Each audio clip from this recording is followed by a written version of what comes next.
Pada Rabu 28 Agustus 2024, penjabat Bupati Banyuasin Muhammad Farid meluncurkan strategi perencanaan pembangunan desa berbasis indeks desa melalui aplikasi Pandai Mandiri di Desa Merah Mata, Kecamatan Banyuasin 1.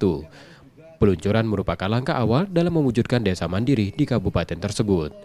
PJ Bupati Banyuasin menekankan pentingnya pemantauan kebutuhan pangan untuk mengatasi inflasi dan memastikan pasokan logistik yang seimbang. Ia mencatat salah satu tantangannya adalah pasokan cabai yang menurun sementara kebutuhannya masih tinggi. Mereka harus berpikir dan bekerja keras memenuhi kebutuhan masyarakat. Dengan aplikasi Pandai Mandiri diharapkan bermanfaat untuk 288 desa. Sehingga dengan adanya aplikasi ini membantu mungkin ada investor dan juga ada stakeholder yang ingin membangun desanya, melihat potensi desa dan juga perencanaan unggulan desa sehingga tertarik ingin membangun desa. Tadi Pak Kades sudah menyampaikan rencana ingin membuat balai desa, alun-alun desa, gapura, ada lapangan bola dan sebagainya.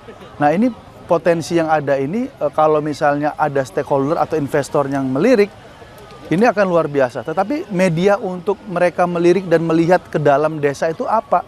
Nah inilah salah satu aplikasi yang memudahkan seluruh stakeholder, para investor ingin mengintervensi pembangunan di desa di seluruh Kabupaten Banyuasin. Insya Allah ini bermanfaat dan sangat memudahkan seluruh lapisan masyarakat dan seluruh stakeholder yang ada di Kabupaten Banyuasin membangun seluruh desa di Kabupaten Banyuasin.